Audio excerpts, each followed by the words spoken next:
Guys, Roland here. Now, is it possible that the entire universe comes from one source? And is it possible that this source is not only alive, the source is actually the universe? And is it also possible that you and I are both the source? And if it is, why is all of this possible? And how can we make sense of it? And what are we supposed to do about it? With me today on Conversations with Roland is an amazing guest who's going to help us answer these questions. And we're really going to go deep, really deep, discussing living in a mindful universe right after this.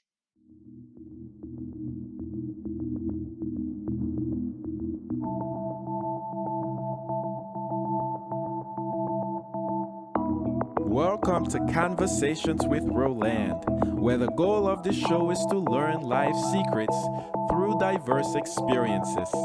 I am your host, Roland Achenjang.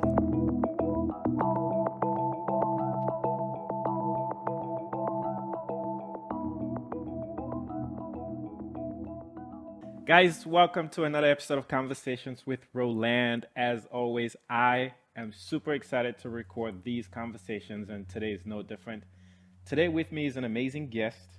He was an academic neurosurgeon for over 25 years, including 15 years at the Brigham and Women's Hospital, Children's Hospital, and Harvard Medical School in Boston.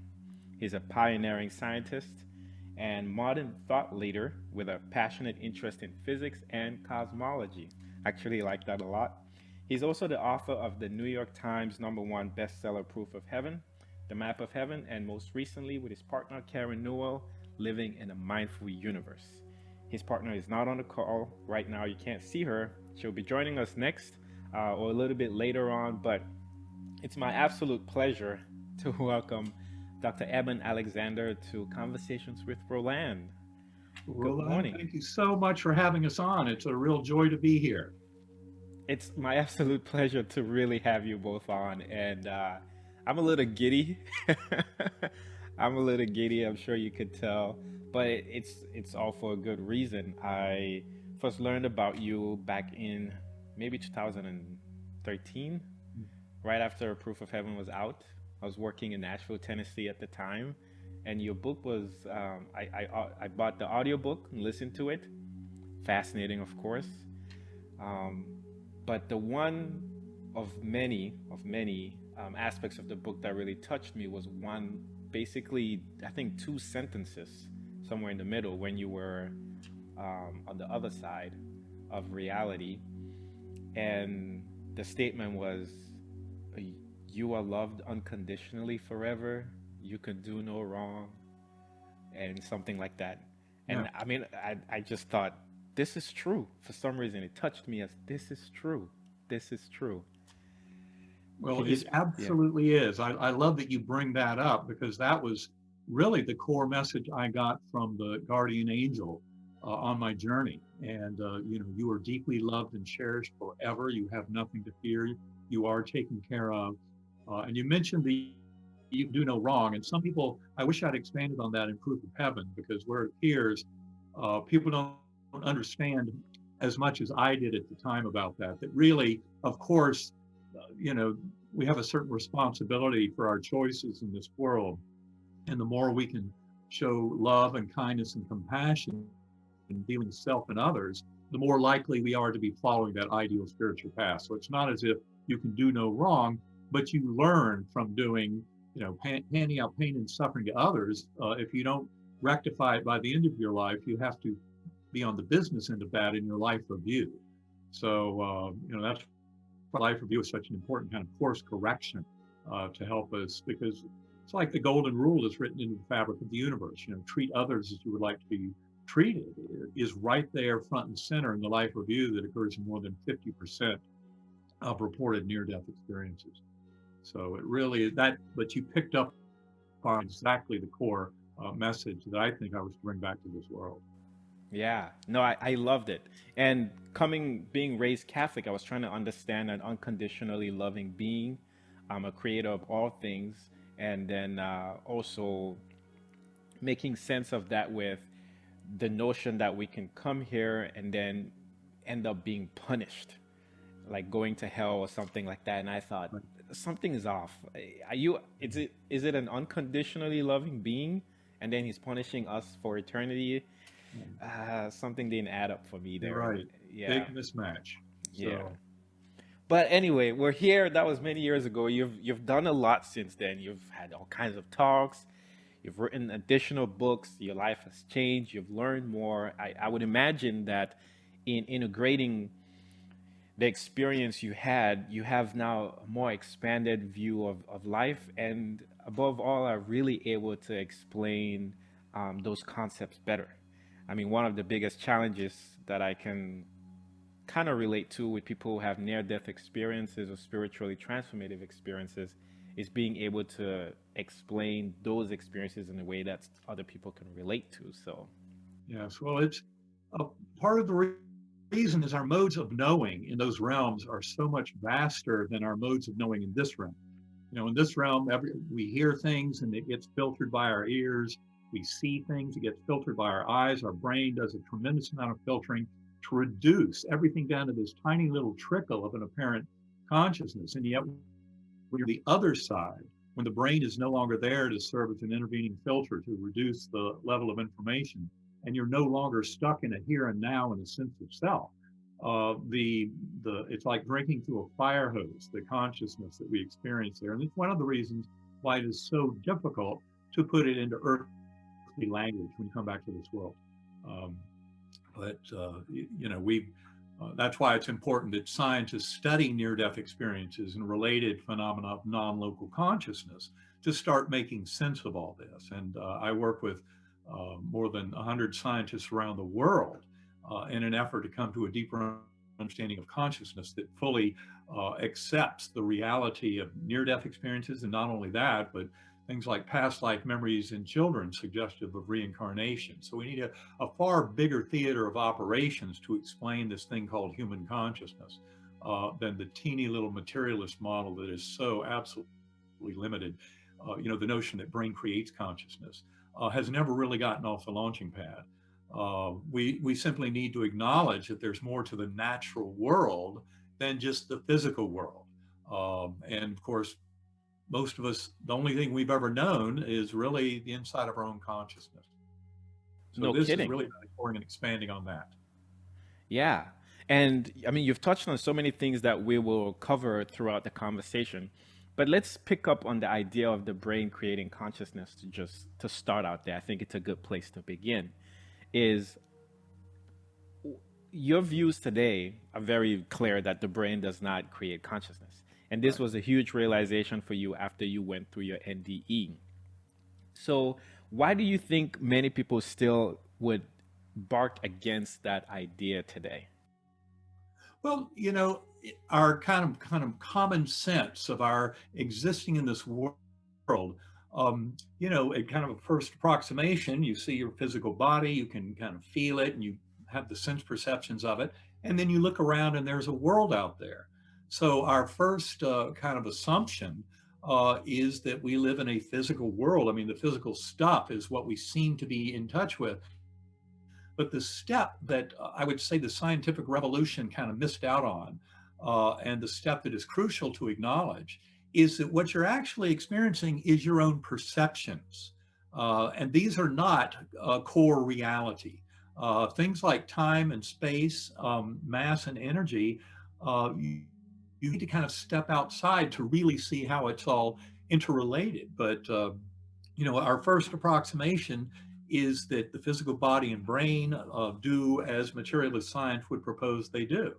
But once you start getting into it at all and start questioning that model, you start realizing there are tremendous holes in it, and just around everyday consciousness and what we can see, know, and observe. And this is especially true um, when you get into the world of quantum physics, which has been trying to educate us for more than a century now about the primacy of consciousness. And as soon as we start looking at kind of the brain and dissecting out the brain-mind connection and the nature of reality, and then when we start acknowledging all those aspects of non-local consciousness. Telepathy. Telepathy is very real. If you want an excellent book that'll quickly point that out to you, read Guy Leon Playfair's Twin Telepathy.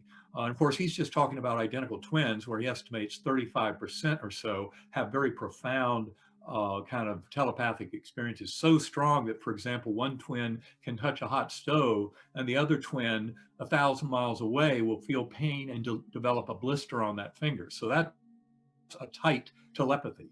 And that's one example. Then you have remote viewing, or the Stargate program of the intelligence service of the United States and other governments that in the late 20th century had similar kind of remote viewing programs. These have been scientifically validated beyond any reasonable doubt. And that's the ability of people to discern information, halfway around the world or even across the solar system, just by going into a certain mental state and being receptive to that information. And the materialist scientist in me would have just, said that's all nonsense because our materialist model doesn't explain it. Well, that's because our materialist model is wrong. And there are now in the world of consciousness studies, tremendous work is being done now to expand on this non-local consciousness, things also like precognition, that we can know the future, the work of Daryl Bem. This is all material that we discuss in our book, Living in a Mindful Universe. But there are numerous examples here of how our notions of space and time and causality from a materialist perspective are commonly refuted by human experience. And this especially goes into the realm of near-death experiences, shared death experiences, which are just like near-death experience in their phenomenology, but occur in people who are healthy, physiologically normal. A bystander soul, when a loved one is leaving, the bystander soul can be taken along on the journey, even if they might be 1,000 miles away physically from the body who's departing the physical world. And yet that soul can come through and attract their soul, even to the point of witnessing a full life review before the bystander soul comes back here. And these are well documented and described and quite common cases. So this is all about notions of consciousness that extend beyond the kind of weak positions of materialism in the here and now. And one of the biggest categories is of the past life memories in children suggestive of reincarnation that have been scientifically studied for 6 decades now. And if your listeners want to get more on that, go to uvadops.org. That's the University of Virginia Division of Perceptual Studies, originally with Dr. Ian Stevenson, the head of psychiatry at UVA back in the 1960s. Now the work extends through Dr. Jim Tucker, who's the head of Division of Perceptual Studies. They've uncovered more than 2,500 cases of past life memories in children, where the best explanation is really of reincarnation. So these are scientifically validated empirical facts of human nature, of the natural world. This is not about supernatural. This is simply including consciousness and kind of extended forms of consciousness in our notions of the natural world. And that's where I think the science on this is really expanding tremendously, but it fully opens the door to the reality, not only of afterlife, but of reincarnation, that our souls come back again and again in this process of kind of evolution of all consciousness. Dr. Eben Alexander, you've said so much there, and you've talked of twin telepathy, remote viewing, reincarnation, shared death experiences, which in previous podcast conversations, I interviewed both Dr. Jeff O'Driscoll and Jeffrey Olson, who had a shared death experience. Very fascinating story. But all of these seem to bring into my mind the idea that we are slowly evolving into a state where we're able to perceive more of consciousness than we currently do. And Absolutely. That our current reality is basically a future fallacy, maybe, or a future misunderstanding, or limited understanding would probably be the right word. Especially because, earlier on you mentioned when you're on the other side, there is this fire hose exchange of information between you and other entities that are experiencing life in that current state. So do you think that the way we're evolving as humans is we're slowly getting to a state of evolution that we're able to perceive, maybe assimilate, and understand this expanded awarenesses of consciousness a lot better than we currently do? I think that is She right on the agrees, money. She agrees. just for the record. Zuli agrees. Yeah. Well, that is an excellent question and point. And I would say, in many ways, I think you're exactly right. I think humanity is evolving to a much higher level. It's interesting. I'm a neuroscientist, and every bit of my thinking on it is from my personal experience as well as my scientific understanding of the world. And what I realize is that human potential is tremendously greater than what our current society would assess to be the facts. And I think a perfect example of this is in healing and healing self and the notion of placebo effect. Placebo effect is simply the admission by medical science that someone's beliefs, thoughts, and attitudes can actually play a very significant role in their kind of dealing with disease. And placebo effect is a beautiful example of kind of the power that we can have. Now, I would say that placebo effect extends tremendously in certain directions. For example, my near-death experience. There's a medical case report on my medical records that came out in September 2018 in the Journal of Nervous and Mental Diseases. And anyone can access that report. And it basically points out just how deathly ill I was from this severe case of E. coli bacterial meningoencephalitis that involved all 8 lobes of my brain, drove me into coma for 7 days. That, of course, is a story I told in Proof of Heaven, but there were 3 physicians who were not involved in my care, but fascinated by my recovery.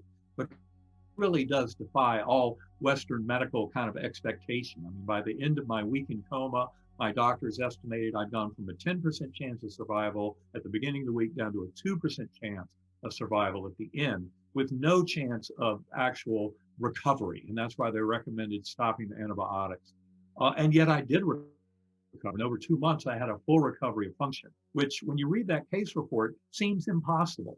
And in fact, that's what the peer reviewers said to the 3 doctors who were submitting this case report. They said, "How do you explain it?" There is no explanation. They said, but there is. The fact that he had a near-death experience, we've known of other cases like that, and that is the reason he had this miraculous recovery. In other words, they're attributing it to the content of my NDE, which is, from my point of view, that's just kind of like placebo effect on steroids. It has to do with our beliefs and mind over matter and this extraordinary ability we have to heal. And that's just one example, because I think if we can take that big a role in our healing, and I believe we all can through centering prayer, through meditation, I think that we can kind of guide our health and healing. But a huge part of understanding this is realizing that we shouldn't identify with that little running stream of thoughts in our head as, quote, who we are. The voice of the ego mind, the linguistic brain. One thing I learned very early on after my coma was that is not who I am, that running stream of thoughts. No, there is something far grander to us all, and that's actually our awareness. That sense of awareness is really your higher soul being present in this world. But the ego mind has a way of kind of out shouting it, the ego uses mainly fear and anxiety as its tools. And if you're stuck in kind of an ego mode, you may very well be just kind of automatonic and not really expressing any kind of free will of the higher soul. That's why meditation is a beautiful opportunity to kind of put that little ego voice into timeout and start developing a relationship with our higher soul and with that primordial mind across the veil. That's where I think the real power comes in. And that's where a lot of what you're talking about, which is expanded human capacity for function, for getting information from the universe and then acting on that information in living our lives and in affecting this world for the better.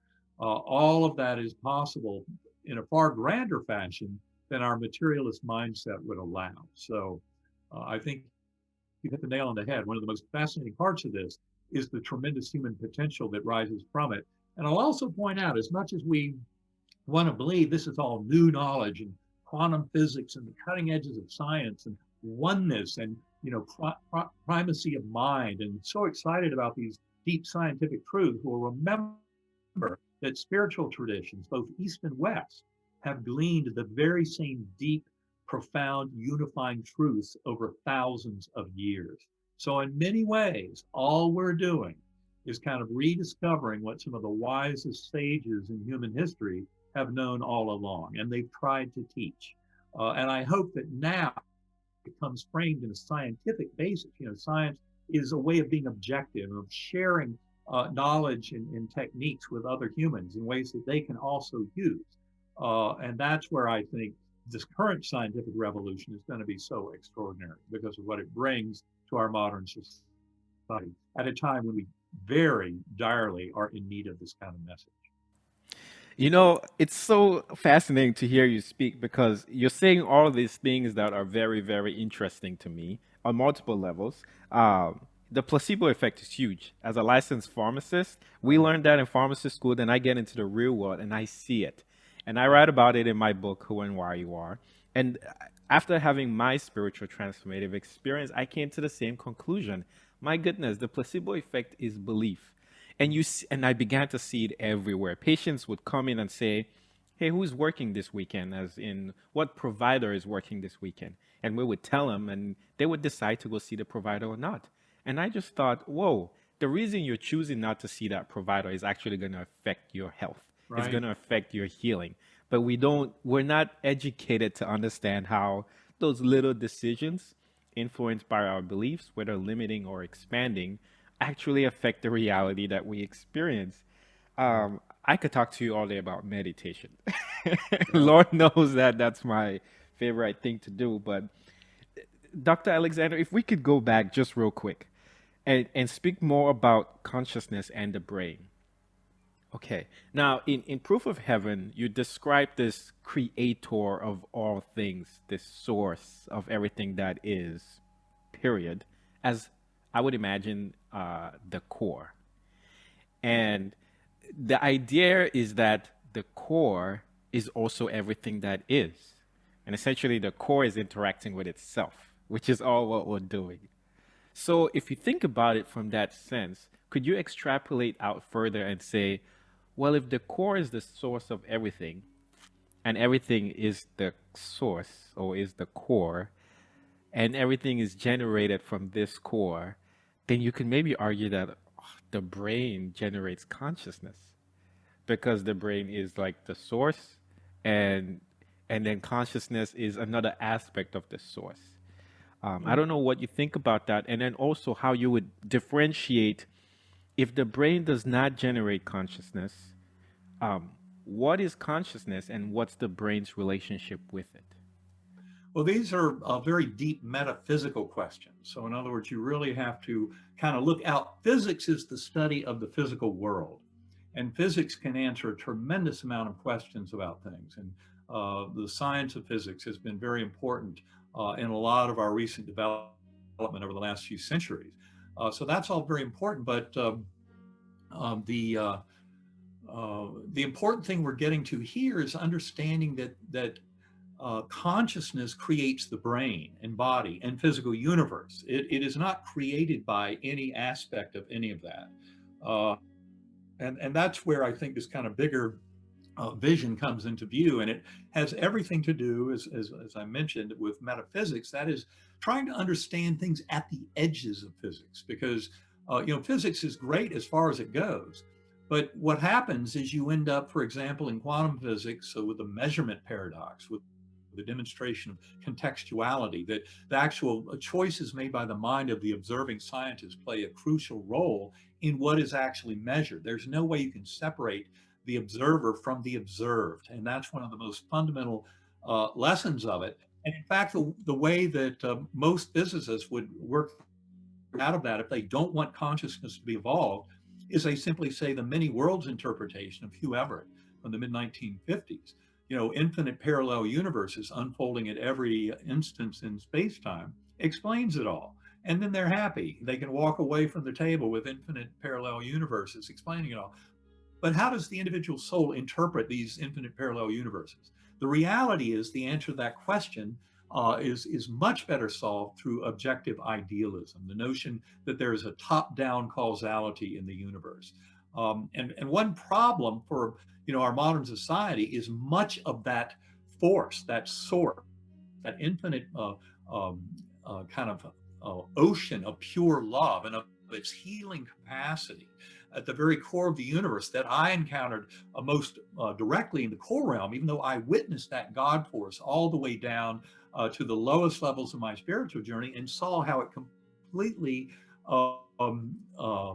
affected and subsumed this entire physical universe. So that God force at the core is really that kind of one mind. And I would say the brain simply serves as a reducing valve or filter that allows that God mind into our awareness, but in a very limited form. And why we see ourselves as kind of finite beings in material bodies, and we think birth to death, and there is program forgetting, so we don't necessarily remember past lives and between lives. In fact, Dr. Jim Tucker would tell you if you want to harvest those memories from children, you have to ask them before age 5 or 6, because after that, those memories start getting covered over.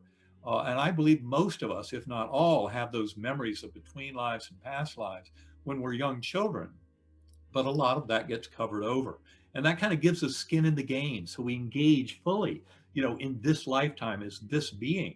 And yet in many ways, it's very easy to demonstrate that we were before. There's a whole world of transpersonal psychology that has grown up in the last 5 or 6 decades around the work of Carl Jung, and Charles Tart, Brian Weiss, Michael Newton, Stan Groff. These guys have all done fantastic work to show that the best way to make sense of the issues in your psyche in this lifetime are to realize that it's all transpersonal, that you can't just look at it as belonging to the person in this lifetime, but that person has a soul that has been here before and will be back again, and is in a process of growth and of maturation and contribution to the transformation of an evolution of consciousness itself. That's what this is all about. But it's a much bigger theater of operations, and it makes much more sense when you start understanding this top-down causal principle. Top-down meaning that it really is the primordial mind, best visualized deep in that core realm, that is the ultimate source of our awareness of all the unfolding events in our lives. The beautiful thing to acknowledge, I like to use the analogy that one mind, that God force that is so reassuring to near-death experiencers to know that it's not an end when your physical body dies. It's just a transition into a higher form of consciousness. And that is very, very reassuring. But that comes from this deeper understanding of the primacy of consciousness and the brain serving as a filter or reducing valve, and not as the originator. In fact, in Living the Mindful Universe, we go so far as to say that memory is not even stored in the brain. And neurosurgeons have suspected that for decades, because in spite of more than 1 million brain resections done around the world in the last century, there's never been a case where any brain removal led to the identifiable loss of a segment of long-term memories. It just doesn't happen. And we explain all that in Living Mindful Universe in an appendix in a chapter, but memory is not stored in the brain. That is such a nail in the coffin of scientific materialism that you don't hear it discussed a lot, but it's going to be discussed a lot more because it's very simply a fact. And when you acknowledge all the reincarnation cases, those 2,500 cases plus out of University of Virginia, you realize how futile it is to be trying to portray memory as residing in the physical brain, when those are all cases of unrelated people where you didn't have a brain to maintain memories between one lifetime and the next. And there's no DNA linkage between most of the people in those reports. So it's not as if memories were somehow transmitted by DNA in a hereditary fashion. So we really need to look at that much bigger theater of operations, and that kind of quantum hologram as the information field where memories are stored and where all of consciousness originates. That's a really good explanation of the filter theory, one aspect of it. And if we can touch more about memory not being stored in the brain, and even the idea that as we continue to evolve, we start to be more aware, or even we're more exposed to this information. If you look at some of the recent TV shows that have been developed, they talk about transposing consciousnesses or memories. Like you can store your memories in the cloud and then relive them, etc. And when I see that, I'm usually smiling within, as in, oh, look at this. There, maybe we're evolving collectively, that we're now getting introduced to these ideas in ways that we would have maybe never ever known unless we were deep in a spiritual path, or maybe had an NDE or another STE type experience. But if we can focus on memories a little bit, just the idea that memories aren't stored in the brain, and you have given good proofs of reincarnation, especially when the individuals reincarnating are not reincarnating in the same family that would have a DNA lineage. Right. There are many interviews where you can see this. The latest Netflix documentary, is it Life After Death or something like that, interviews folks who remember past lives, and they had nothing to do with that family's lineage in their current incarnation, but they could Right. remember past lives. Let's talk about what creates memories then, and then how. When I say what creates memories, I'm trying to think of. I think you used, when you're talking about the top-down principle, and you have this maybe your oversoul, your higher self, and then you, your ego. Like, who is creating memories? Who's storing it? And then who's accessing it? And then if they're stored in this place that we can access, what about, say, future, where people are able to have premonitions about events that would happen? Right. What's your current understanding about where that information is stored, and then the ability to access it? Well, I would say, first of all, it's not stored anywhere in the four-dimensional space-time of our observable physical universe. And that's because the entire observable physical universe is a projection out of consciousness itself. So we really need to kind of step outside of all these things.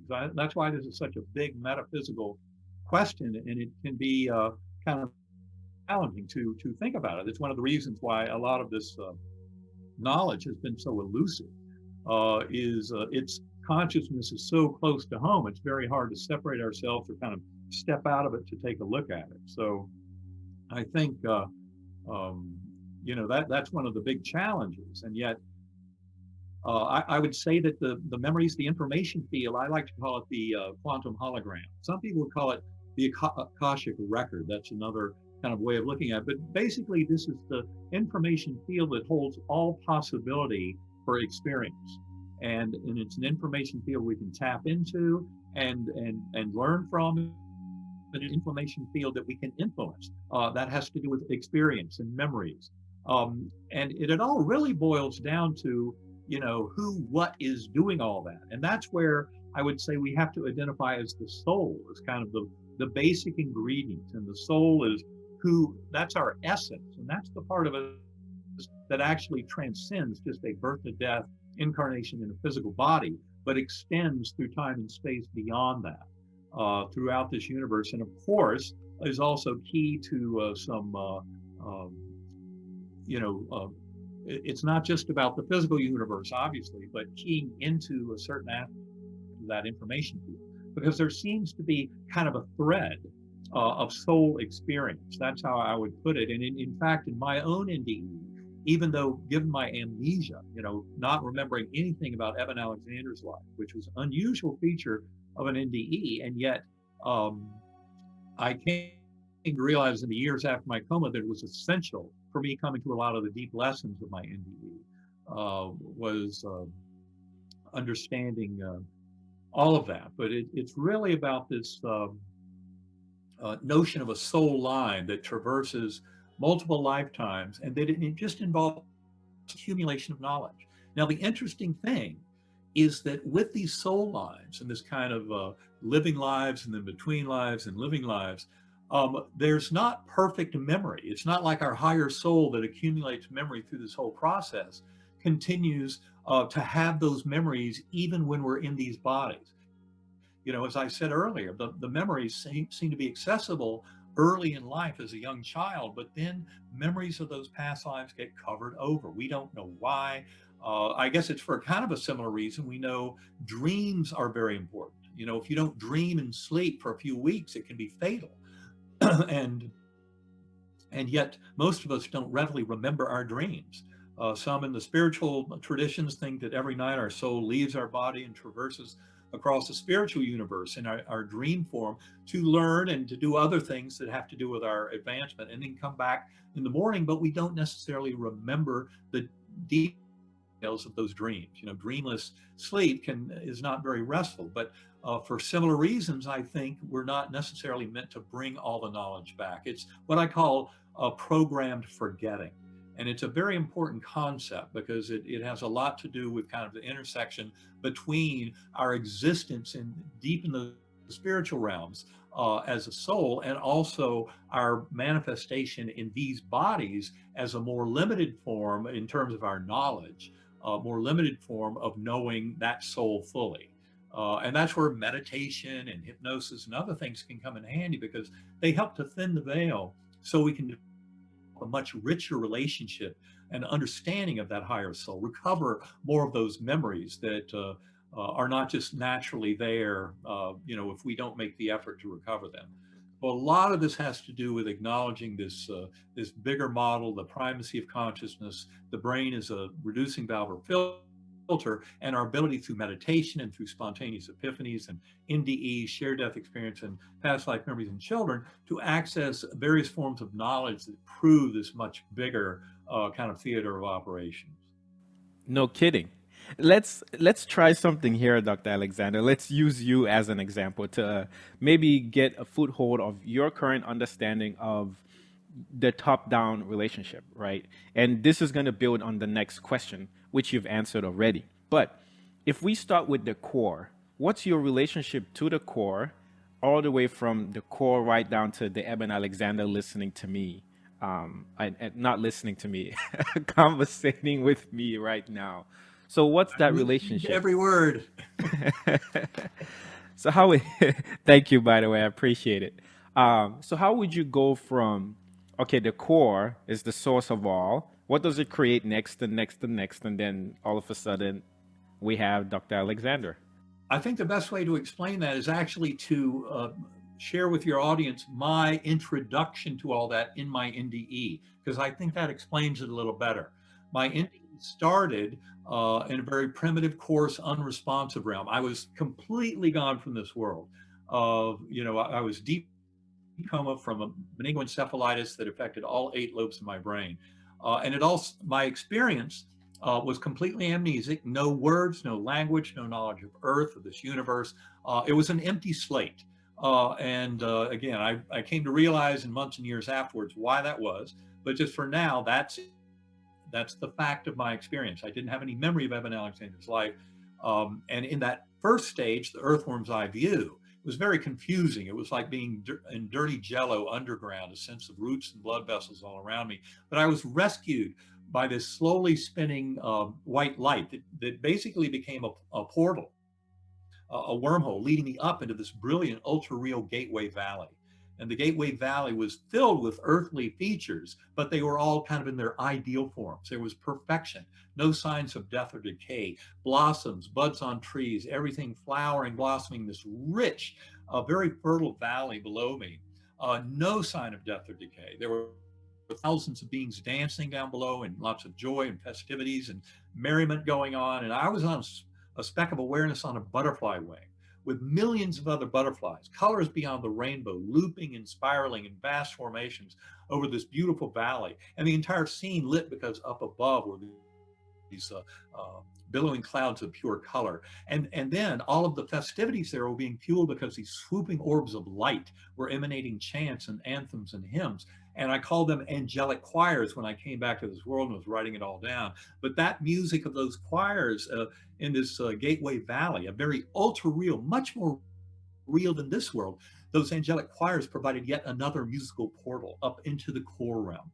Infinite inky blackness, but filled to overflowing with the love of that divine God force at the core of it all. And in the process of ascending to the core, I saw 4-dimensional space-time collapsing down. I then saw the spiritual realm that I had been in, including a whole different organ of causality called deep time, all of that collapsing down until I had before me this complex oversphere. There I was in the core, infinite dimensional, all of eternity, with the entire multiverse as this teaching instrument. And that's where I was so many things, but it was all just a pure emotional engagement, knowledge through identification, this profound experience where I came to realize that our very conscious awareness is absolutely and completely derived from that loving God force at the core of the core realm, the origin of all throughout all of eternity, throughout all of infinite dimensional space, time, and higher dimensions, is in that core realm. That's where that top-down causality comes from, and that's where the highest aspects of our soul can actually intersect with this information field, and then start to drive various possibilities that all have to do with recovering a sense of love, connection, companionship, compassion, kindness for our fellow beings, and that includes not just humans, but all animals and plants are involved in this tremendous cycle of life that is within this one mind consciousness. And so that is really kind of a better way of expressing it, of seeing how important that kind of one mind is at the core of it all. And it's really the origin of all awareness of all sentient beings throughout the universe. I like to use the analogy of a giant diamond. The diamond is the one mind of that one infinite. And remember that it's not static, it's growing. This is a transformation, evolution of consciousness, not some mechanistic wheel that you get off of, as in some versions of reincarnation. This is about growth and grace of that highest form, that God consciousness, basically attracting us towards oneness with that divine. That's what I believe is driving all of this evolution of consciousness and all of this awakening. You know, I was hoping for, well, there's the core creates an oversoul, it creates another soul, that soul incarnates as Eben Alexander. That was way more detailed, and I love it. And when you started speaking, I was thinking of maybe the multiple different dimensions of reality. According to Ra, I want to be specific. According to Ra, Ra is a sixth density social memory complex that was channeled and kind of explained the different densities of reality. And the very first density they said was basically chaos and confusion, and it was earth, wind, fire, and water, basically just mixing around and trying to make sense of themselves, and it's just chaos and basically random. And when you talked about this earthworm's eye view, it makes me think of that a little bit. And then when you were going up and you talked about this ultra real valley where the trees were alive and the bugs were alive, that makes me think of second dimension a little bit. And that's what they talk about here, where the second dimension, they don't really have a mind, body, spirit complex like we do as humans. That's more third dimension. But then you just went beyond that and you talked about this, sort of black hole. That's what popped in my mind. But the blackness and then the love being very much ingrained in the same space. I think that that's beautiful. It speaks to duality. But at the end of it all, you said all of this is basically the core. It's like you go back to the core and you use the analogy of a diamond, and it has me thinking, right? And this is a deep philosophical question: is if the core created all of this, part of this creation includes ideas of spirituality and ideas of science, for instance. And now there's a chasm in both. And part of your work is, I would imagine, to close those chasms. Or maybe to say, let's bridge them so that you see that they're really not different. And we spoke earlier about how many people have been talking about this thousands of years ago when they incarnated. I, for one, am one of them. When I had my STE, I thought I have tapped into some knowledge that's going to change everybody's life. Then I started reading and I saw, oh man, this is old as dirt information. It In it. But it's been suppressed. And, our culture takes its lead. All cultures take a lead from thought leaders. And for the last few centuries, respected thought leaders in our culture have been scientists. And the problem, though, is that materialist science is not a proper model when it comes to understanding consciousness. And if you don't understand consciousness, what can you possibly claim to understand about the nature of reality, given that the only thing any one of us has ever known is the inside of our own consciousness? So we really need, a much bigger theater of operation to explain all of this. And that's why I think the scientific revolution is so crucial, because right at the leading edges of quantum physics and neuroscience and philosophy of mind is this notion of the one mind that we all share, that we're all part of it. And it is a mind that is actually evolving and actively engaged. We should not look at, you know, ourselves as in any way being separate from that ultimate source of all creation. So, in many ways, we're co-creators of what emerges in this world. There's no such thing as, a God force that is doing this independently. It is really the very core kind of connection of our higher souls where they intersect. The part I didn't really mention about that metaphor a few minutes ago about the giant diamond was we're each just a facet on the diamond. So we're a different perspective of the way things are presented and retrieved from the one mind. But all of it is what leads to this dynamism that allows the growth. This is why it's so much like the evolution of consciousness itself. And I take the lead of the great French Jesuit paleontologist in the mid 20th century, Pierre Teilhard de Chardin. And he wrote the book, The Phenomenon of Man, where he basically had a much bigger vision of the evolution.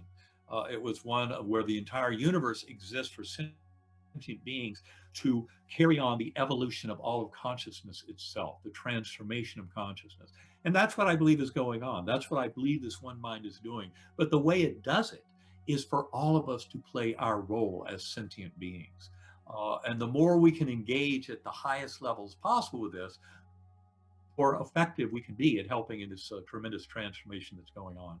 But the very first step is realizing we're not that little ego self. The ego serves a purpose. It has to do with survival in a predator-prey dance, where there are limited resources and you have to compete for that. But the little ego mind mainly uses fear and anxiety as its teachers. And you really have to leave that ego mind behind to start realizing more deeply who you truly are. And that has to do with reuniting with the higher soul. This is why going within is so important. Once you realize the brain does not create consciousness, but only filters in primordial consciousness, that's when you realize, oh, well, so going into consciousness is a way to actually go out into the universe and have far grander understanding and influence on the evolving universe.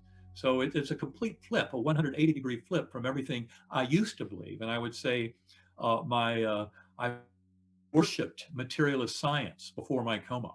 And I do not use that term lightly, because I see materialist science as a faith-based religion that actually has a lot less to support it than some of the faith-based religions. And when I say that, I just mean that our conventional scientists have not fully grokked the power of quantum physics is showing the reality of objective idealism, of the top-down influence, and the fact that mind is really the ruler and creator and governor of this realm, as Sir James Jeans put it in the mid 20th century. No kidding. I, I don't know if you're familiar with Randy Weinheimer, but we had conversations about that too. And that was a deep realization for me, just as I've evolved as, another unique expressions of what I call consciousness, or using your words, another unique expression of the core is realizing at its core, science is really kind of like a religion. There are a set of beliefs and a set of rules you need to follow. And, people can get excommunicated from, from Well, I science. would clarify that, and I would say the scientific community Yeah. is prone to those forces. Science itself, when you just look at what science is, it actually is an extremely powerful, valuable tool for human understanding and communication. Scientific method. And, there's no such thing as a proof in science. You never get to the final answer. It's always about hypotheses and fitting empirical data to your hypothetical models. And that's exactly what the science of consciousness is doing now. To your listeners who want to learn a lot more, I would steer you to GalileoCommission.org. That website has a manifesto written by more than 100 scientists. I'm one of them. Actually written by Harold Wallach, but it was with the influence of an advisory board of more than 100 scientists, of which I am a member. And GalileoCommission.org will teach you a tremendous amount about this revolution in scientific understanding. It That's leaves beautiful. materialism, physicalism in the dust.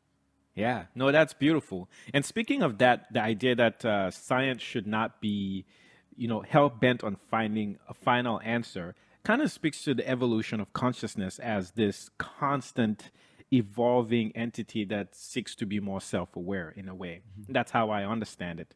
Absolutely. And it also speaks to unconditional love, which is something that always ends up being my, at least for now, my final conclusion, is that this core or this consciousness will meet you where you are. And so when you were very much a materialistic scientist, there was so much information out there to support you in your understanding of reality and consciousness from a materialistic scientist standpoint. And that to me is kind of, if not the best explanation of unconditional love, I don't know what is. The core is saying, at this level of consciousness that you currently hold, Dr. Alexander, I have provided all this information to make you feel comfortable so that you can survive, so that your ego can continue to create and exist. And so everyone can sort of find that, where they are, Hmm. they're being supported in the same way as as everybody else. Um, Absolutely. what do you think about that? I think there's a lot to that, and this is where I would recommend going within a regular practice of meditation. It took me a year and a half, 2 years after my coma before I realized I'd read more than 150 books about consciousness and these experiences, trying to come to a deeper understanding. And I realized the only way to get there was to go within and to explore my own consciousness. And um, it's a fascinating journey once you start doing it, once you start going within and seeing what are your powers of discerning information, of gleaning information from the universe outside of space and time that is beneficial to your existence in the here and now. And what can you do about recovering memories that might have been suppressed or covered over, including memories of between lives and memories of past lives? Because for meditation, and for me, that's where sacred acoustics has been so powerful. And full disclosure here, of course, is Sacred Acoustics was co-founded by my life partner, Karen Newell. She's also the co-author of Living in a Mindful Universe. And she co-founded it with Kevin Cossie, her sound engineer. Um, and a lot of it was my urging because I was using their output before it was a commercial product and saying this is very good. Differential frequency brain and wave entrainment, I knew was a powerful technique. I'd already had some very amazing experiences with it.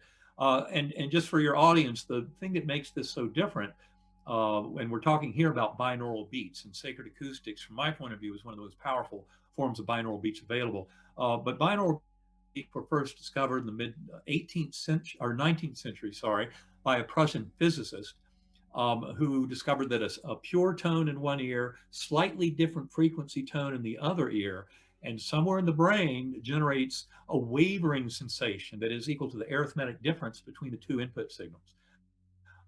And it turns out that's all happening down in the lower brainstem. And so people in the late 20th century found that this binaural beat kind of wavering effect could alter levels of consciousness. And some people found and used it to popularized it for out of body experiences. Other people popularized binaural beats for use in remote viewing in the Stargate program type of intelligence gathering at a distance. Um, and so it's a very powerful technique that seems to occur because you've got to remember just about every sound you've ever heard in your life, every chant, anthem, hymn that might have sent you in a transcendental state was processed up in the neocortex and the acoustic cortex of the temporal lobe in circuits that have basically refined their evolution in the last few million years in primates and humans. That's very different from the sounds of, say, sacred acoustics or other binaural beats. They're processed in a circuit down in the lower brainstem that evolved more than 300 million years ago. And I believe it's by their intersection and kind of modulation of a circuit in the lower brainstem that it generates such a profound ability to release you from the here and now and the sense of self that is normally part of our conscious awareness. So having this kind of back and forth right wavering in the lower brainstem, in many ways, it mimics what you do with hypnotic visual stimuli. With eyes moving to follow something, that's also causing a left-right oscillation down in the midbrain. Um, EMDR, eye movement desensitization and reprocessing, is a treatment for post-traumatic stress disorder that involves rapid eye movements. Again, an oscillation down in the midbrain or lower brainstem. And here we're just talking about going to an even more primitive level with sacred acoustics. And that's why I believe we have workshops with, and also Karen hears from sacred acoustics users around the world who are having profound conscious experiences using sacred acoustics for meditative exploration. Yeah, I mean, I was introduced to Binaural Beats sometime in 2012 as well. And it's really nice that you connected with Karen. And I know she's around. If she can join us now, would be great, actually. She is indeed. So Yeah, now, without further ado, my best half. your best bet. Karen Newell. Um, as she's getting settled here, guys, for those who are watching, if you're listening to this podcast, Karen just joined us, and just a little bit about Karen. She's of course Dr. Eben Alexander's life partner. She's an amazing lady. She's an author and a specialist in personal development with a diverse body of work that rests upon the foundation of heart-centered consciousness. I really love that because my thing today is unconditional love. So anything to do with the heart, I'm like smiling from ear to ear.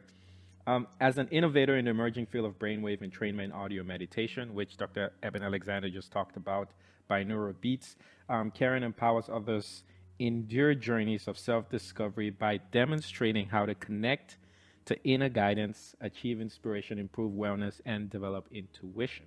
It's huge. She's the co-founder of Sacred Acoustics. You've heard about this, I'm sure. And also the co-author of Dr. Eben Alexander's recent book, which is what we're talking about today, Living in a Mindful Universe. So, Karen, welcome. Thanks for joining us. How are you? I'm doing very well, thank you. Thank you for having us on. No, it's my absolute pleasure. Honestly, I can't thank you both enough. I know you're really busy, and I'm this guy who tapped into spiritual awakening not too long ago. Heard about Binaural Beats from I forgot his name, but you're actually familiar with him. His name's gonna come up here, but Bob way Monroe. back. Bob Monroe. Rob Monroe. There Yeah. you go, Robert Monroe. He's been working on this way back when. But one fascinating thing before we even talk about, well, let's not talk much about binaural beats in this conversation because you're going to be back for another in-depth conversation on sacred acoustics and this brain entrapment work that you're doing. But here's one thing I know about you, Karen, is unlike Dr. Eben Alexander, for as far back as you can remember, you were never operating on this planet under the idea that the brain generated consciousness. So, can you speak to that a little bit, and what about your upbringing led you to have this idea very early on?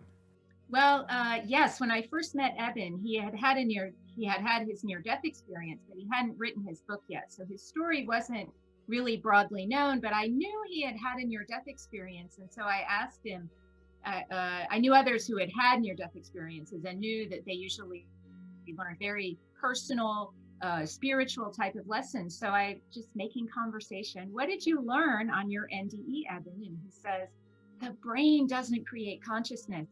And yes, I was confused. And I said, well, why would anyone think that it does? And that was what was so funny about our first meeting, because this was his huge revelation as a scientist. And me, I didn't really understand that the brain creating consciousness was sort of the fundamental premise of materialist science. I hadn't agreed with materialist science my whole life because I felt like what they were explaining was not complete as compared to my personal experience. They couldn't explain everything. And so why would I think they had all the answers? And so also as a young child, I was exposed by my grandmother to evangelical Christianity. And she sat me down with my brothers when I was 6 or 7 years old and said, you need to accept Jesus Christ into your heart so that you won't go to hell. And for all of eternity. And I said, she told me what hell was. She told me what heaven was. She said, this was the trick. Just invite Jesus into your heart. And I said, well, what about kids who don't hear about this? Are they going to go to hell for all of eternity? And she said, well, no, we have missionaries that are going to take care of that. And I said, but there's got to be people. I had been to Disneyland. It's a small world after all those children from all the different countries around the world. And I was concerned about them. And she didn't have an answer for me. And right in there, I said, well, then it doesn't work. Eben was just talking about scientific theories are just that. They're theories. And when you put them together based on all the information you have, it has to make sense. And as that child, it didn't make sense to me. And so I rejected that theory. And so as I went through life, I kept looking for those answers. Religion didn't have them. Science didn't have them. And so I turned to what I would call alternative spiritual texts, esoteric texts. There's a lot of them in the Indian culture. There's some in the Chinese culture, but there's a lot in the Western culture that people don't really understand. And so I had pretty much come to the conclusion early on in my life that we had lost knowledge here on earth, that we used to have knowledge that we no longer have. And this evidence came to me through, as it does to many others, just through the evidence of how the Great Pyramid in Giza was built. It was built using technology we cannot duplicate today, and yet it's claimed to be the oldest pyramid, and the ones built more recently aren't with the greatest technology. This is a clear sign that we lost knowledge, not only of how to build, but I believe spiritual knowledge. And so that's what Eben and you guys were just talking about that, oh, this is such a big revelation. No, we've known this for millennia. And I believe we started to forget when the Greek culture, which is really the founder of the Western world, I think they went astray. I think that they kind of missed the link from that ancient knowledge. And that's something we're working on now to try and put together. No, and I want to say this, Karen. Thank you so much for doing this work. Something you say is very relatable. The whole idea that religion was too constricting, especially for me. I just needed to spread my wings a little more, and religion just had this kind of pseudo exclusivity group idea that it did not work well for me. I thought they're kind of the same things. What if someone never heard of Jesus Christ? Are they doomed? What if someone was Hindu or Muslim? I mean, I had neighbors who were Muslims, and then even the idea that most of my friends were Christian, but they weren't Catholic Christian. They were Presbyterian Christian or Baptist Christian. And I just thought, this is too confusing for me. On top of that, I grew up in an environment where witchcraft was kind of talked about as well. And I asked very simple questions as in, what powers are they accessing to be able to perform witchcraft that the churches are maybe not accessing? What's the difference? And then the same people who are practicing witchcraft are also coming to the Christian churches. Like, we see them, they're our neighbors, and we get scared of them. They're using witchcraft to harm us. We're praying for their savior, for our savior to save them. And as a kid, since I was 8 years old, this was also confusing for me. Which leads me to this next question is, as where you are now, both, is what's your understanding and how prayer works? Because Dr. Eben Alexander, I know, I'm assuming here, or maybe my memory is failing me, but during your NDE, your family was praying for you, right? When you were in a coma.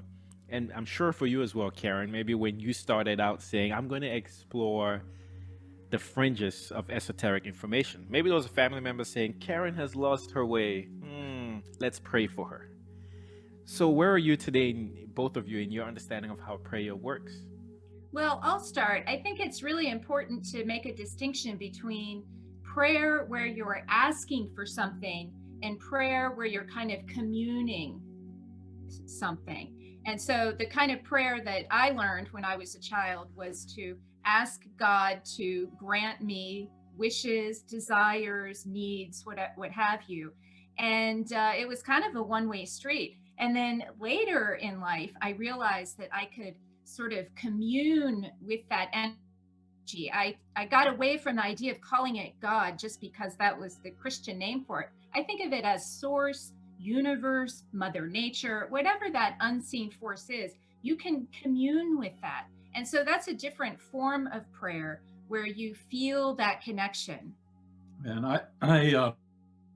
for one thing, I saw prayer from within my experience, as I explained in the book Proof of Heaven, when there came the time that I had cycled through all those realms multiple times, but I'd always been told I was not going to stay in the core realm, that I'd be going back. And I didn't know what that meant, but I thought it meant back to that earth where my view, because that's where I kept winding up. But there did come a time, as I was promised in the core, you're not here to stay, where trying to remember the musical notes of the melody that had conjured up that light portal that went from the earth where my view up into the Gateway Valley no longer worked. And that's when I witnessed thousands of beings going off around into the distance with their heads down, this murmuring energy, some holding candles. And what I called that when I came back to this world, because I felt such tremendous joy from the murmurings that were coming off those people, the thousands of beings around me. And I call that the prayer. And I was on the receiving end of it. That's why I often encourage people, your prayers will get through, your prayers for your loved ones, no matter where they are in the process of being ill or comatose or even potentially leaving their physical body. The prayers get through. So be sure to use that. Now, another main point I'd like to make, though, is having been brought up in a Methodist church and then having gone through 8 years of agnosticism, a dark night of the soul before my NDE, one thing that became very clear to me in the early years after I came back, especially after I started sharing my story, I would record these video presentations to people and pass them around. And I started hearing back from people who watched those, like Kabbalists, Jewish mystics, Sufis, Islamic mystics. That's some of the Western esoterica right there. Right. Hindus, Christian mystics, Buddhists, Zoroastrians, Shintoists. I started hearing back Baha'i faith from people all around the world that my journey as I portrayed it there was one that resonated beautifully with their sense of the deepest meditative tradition of their religions. And what that showed me was that our religions, the superficial dogma can be very kind of contrarian and argumentative, but the deep principles that were actually brought by the various prophets that brought these religions to us speak of much more of a unity and of love, kindness, compassion at the core of it all, and not this kind of conflicted version that we get in our modern society, looking at how certain religions treat each other. And so to me, near-death experiences in many ways open the door to a unification of all religions. There's a beautiful book called The Essence of Religions by Christopher Koppes, Koppes. It's not a unification. It's a because they can't all be right, but it's finding what's at the core of right. Like a foundation. Well, that's what I mean by unification. Consistent with both near-death experiences and science. Right. Okay. Yeah. Yeah, like that. That's my point, is that really our spiritual awakening here, don't get lost in the forest of all the kind of scripture that and kind of statements of various religions, as much as binding with that deeper core of a meditative tradition that takes you within and allows you to reunite with your soul and its connection with the universe. No, thank you for that. And also, I mean, to both of you. So one of the things I have come to understand or remember, right, is that everything is this source, or everything comes from this one source. Now, I can't tell you where the source comes from, but the uniqueness of everything that we're experiencing within each one of those unique things, persons, or people, or even a collective, is this same source.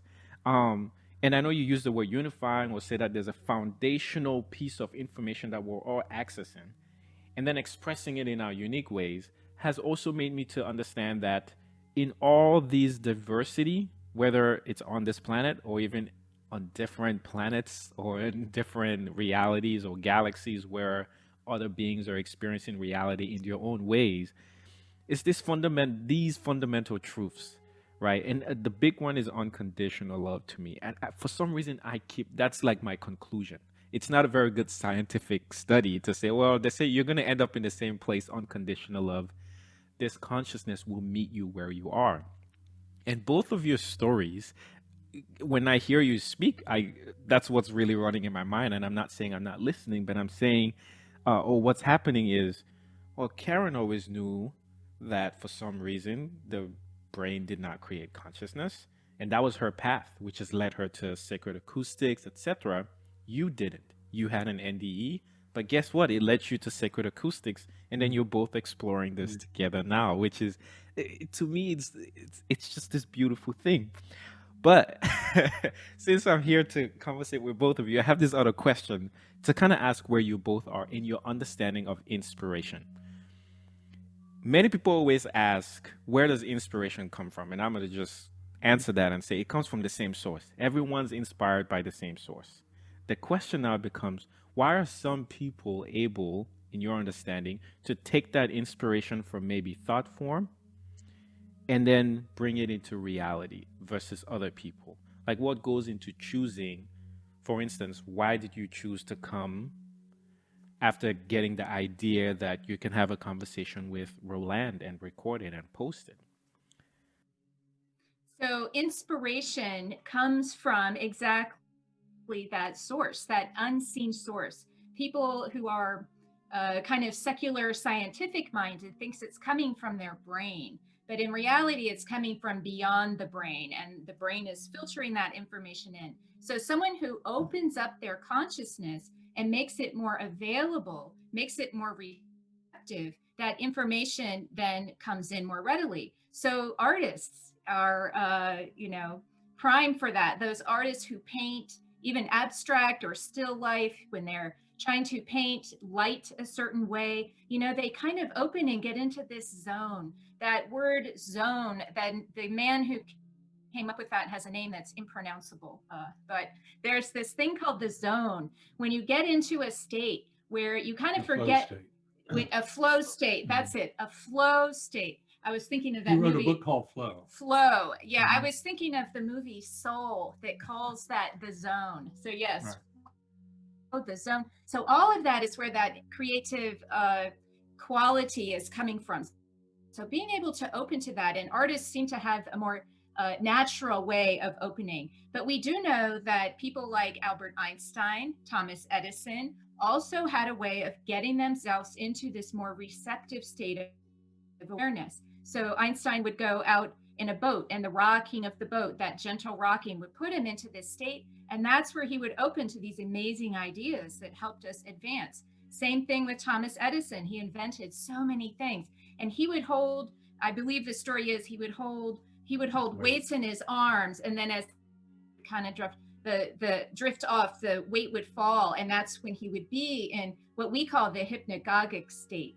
And so that state between awake and asleep. So people who can achieve that more consciously are going to have more access to that creative information. Right. I would simply add, we're so used to this notion of making our ways to the answers, using that linguistic brain, using that small piece in my dominant temporal lobe that constructs language, and using, or that records all the relationships that language gives to us. And we think that we have to follow that train of kind of logical, rational thought to get to the answers. Well, no, that's where Einstein and Edison and people like Robert Louis Stevenson and Andy Warhol, Salvador Dali, artists, scientists have had beautiful ways of getting into this kind of hypnagogic space that Karen is talking about. And that's where real creativity can come in, where you're not just looking for following the breadcrumbs to get to a logical, rational answer, but in fact, you're asking the universe to really help you to kind of leapfrog. It's kind of like quantum tunneling to a correct answer, but by engaging that kind of primordial mind. And that's where within in meditation can be so powerful. That's why anyone who uses any kind of creativity in their career, and who doesn't, benefits from these techniques of kind of thinning the veil and allowing the universe to present them with extraordinary answers to some of the most challenging questions they pose. So for me, this notion of meditation and going within and accessing that universal mind as a infinite fountain of ideas and of understandings can be a tremendous resource to each and every one of us in living our lives. again, I'm biased here, but I absolutely love meditation. In fact, all of this is as a result of my meditating practices. Here's something that I want to ask, okay? And this might benefit someone who's listening as well as me. Maybe I'll learn something from what you say here. The whole idea of meditating is going within. We encourage people to go within to find out more about who you are, to find answers. But then we also say we don't generate consciousness, or like these answers come from something else or outside of us. In the sense that when you have very creative artists and you say, how did you do this? Usually they'll say, it wasn't me. Even energy healers, and I'm one of them. When I help people heal, as soon as I get into that deep meditative state, and people ask, what happened here? How did you, or why am I feeling so relaxed? And I go, it wasn't me. We always tend to feel like I wasn't the one who was doing it. I was bringing forth information. So it can be confusing. I don't know if you see how people say go within, but then all of a sudden you're not the one that's bringing out this information. What's your current take on this, and how can you best describe that? Let me start. Okay. Because you're so good at finishing. Well, the way I look at it is that there's three kind of realms. You've got the material realm, you've got the spiritual realm, and then you have the mental realm. And so going within is when you're going into the mental realm. And it's that mental realm that's the bridge between the material and spiritual. So the mental realm is involved with both, but you don't necessarily get spiritual and matter together. It's the mental that kind of is that bridge. And so that's how I would explain that it's not you, but it's your channel or your bridge to that spiritual realm. And it's the human awareness that is able to bring that into the world of matter. I think here is a perfect place to kind of really strengthen our concrete notion of the soul. The soul is kind of an essence of our being. The soul does not have a gender. It doesn't have a skin color. It doesn't have any of those kind of things that we would normally identify with a human being in this life. But the soul is a very kind of rich repository of memory and experience and understanding that progresses over multiple incarnations. And to me, it starts making a lot more sense if we just look at all of this as how the soul intersects with the universe at large.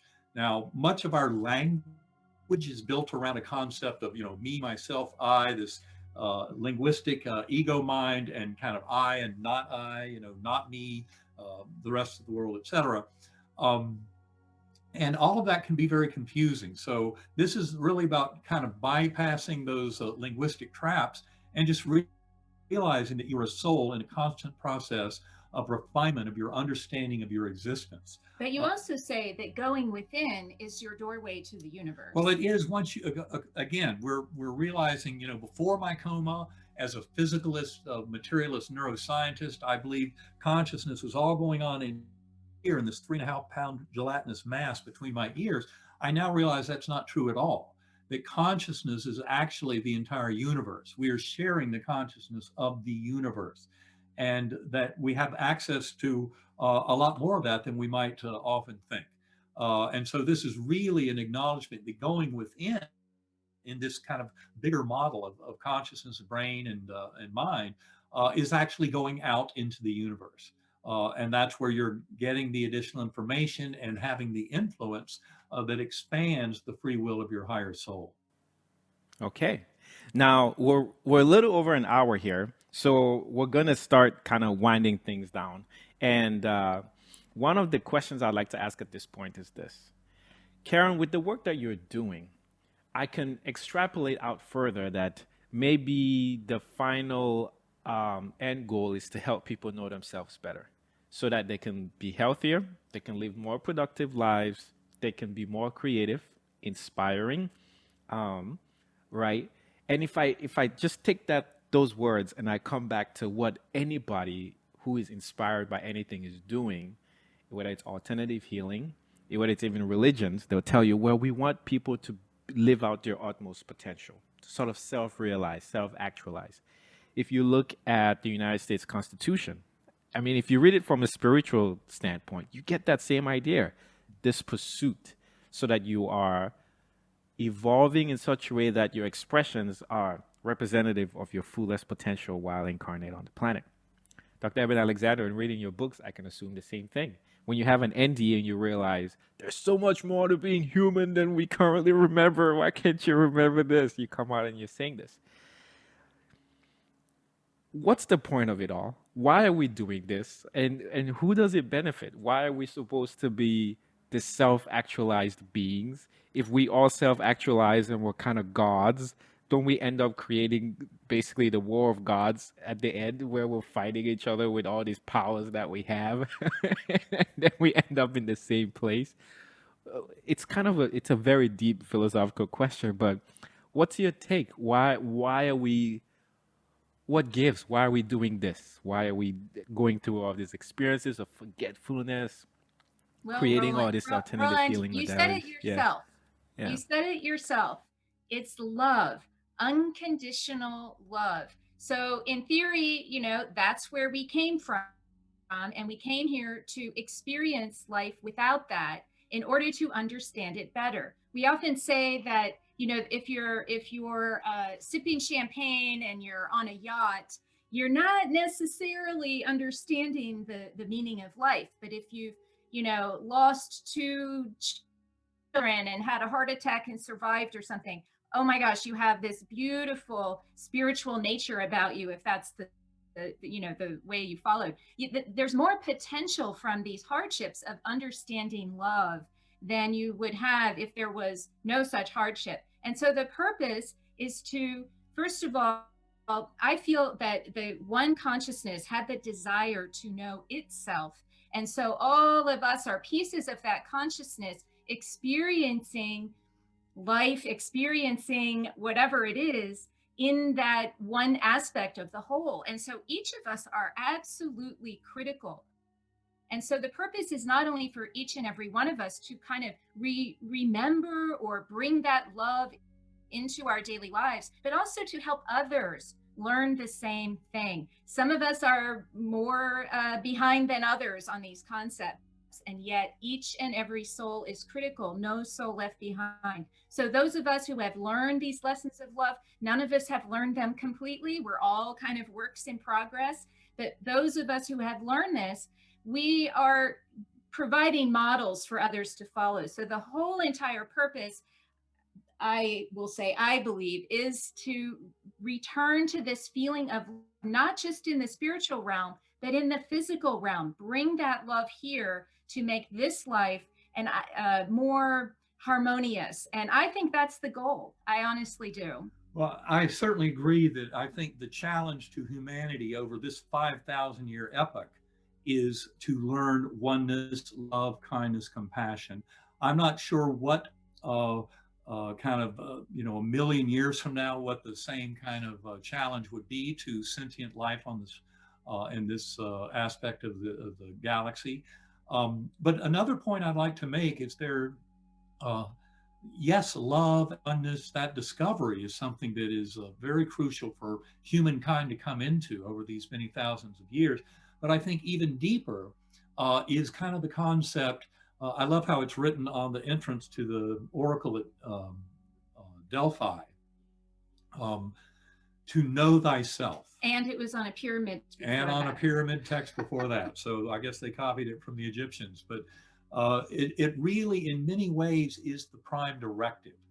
Understanding more about ourself. And when you realize that your consciousness is actually part of what generates the entire universe, that the entire physical universe emerges out of consciousness, and each and every one of us participates with that one mind and consciousness, you start realizing that to know thyself is to really know completely your existence in this universe. Why is it there? What are the things you can accomplish? How does consciousness evolve, and towards what?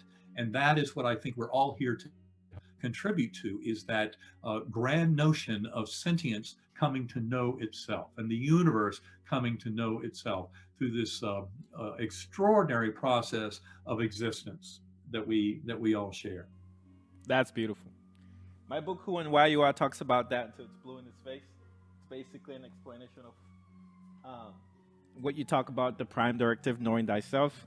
Living in a Mindful Universe. This is your book. Both Karen and Eben Alexander, you co-authored this. It's a wonderful book. I read it really quickly, and you know, because I sent you about 75 questions to ask, which I'm glad you guys still took the time to read through and pick the ones that we can discuss. You talk about everything in this book. I mean, if there's any alternative healing or modality, alternative means of knowing thyself, it's in this book. I was even surprised to see you mentioned EMDR in the book. It's like, what? How does he know about this? But it's a great book. I'll invite anybody to read if they can. Definitely connect with Karen and Dr. Eben Alexander if you already aren't. Karen is going to be back for sure, and I hope you too, Dr. Eben Alexander, for another conversation in the future. But Karen and I are going to be talking about sacred acoustics here pretty soon. Is that right? Excellent. Yes. Looking forward to that very much. I am too. You guys are both amazing. I mean, everyone who knows you knows you guys are. But, you know, speaking, you really concluded well saying the prime directive is knowing thyself. Now we've been talking for an hour and a half. We've talked about many things. But if there was one thing you could finish our conversation with, kind of conclude, leave the listeners to, or something to take away at the end of this conversation?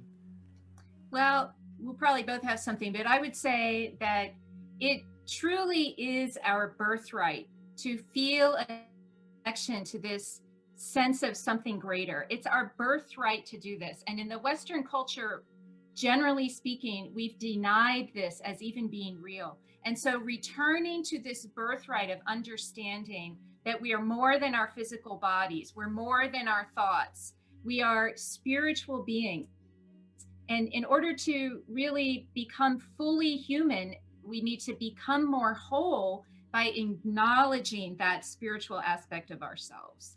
Yes, and I would simply say that from my perspective, the most important thing to understand here is every soul is involved. This is an awakening of humanity and a transformation of sentience and consciousness, in our corner of the universe that is absolutely crucial. It's in many ways the culmination, I would say, of 5,000 years of human destiny, all focused on a lot of what's happening now in this awakening, this unification of science and spirituality. But most importantly, every soul is involved. And that's why I love audiences like yours kind of getting on board with this, realizing what we're going through and their part in it. Through going within and then through living the deep truths that we discover in meditation and centering prayer, and bringing those into our lives with every choice we make, with our dealings with our fellow beings. We can all participate in making this world a far, far better place, more harmonious, more prosperous for all, with no soul left behind. Absolutely. No, thank you so much. I mean, I really hope that you come back for another conversation because we could really get into the weeds with this stuff. We'd love to. Yeah. But guys, you heard them, both Karen and Dr. Eben Alexander, talk to us for over an hour here about what it means to live in a mindful universe. Our universe, of course, is alive very well. The more we know ourselves, the more we can appreciate our relationship with this universe. And then the more we can be, at least, I want to say, more responsible for our choices, and then go out and actually create what we want to see in the universe, which would only benefit every single person, even though there's really no way not to benefit every single person because we're all connected in that sense. So thank you again. Thank you so much for joining me. You know how to connect with me, rolandachenjang.com. For both Karen and Eben, I'll have links to their website as well as their social media accounts in the notes section of this podcast. But thank you for listening. And as always, create an amazing day.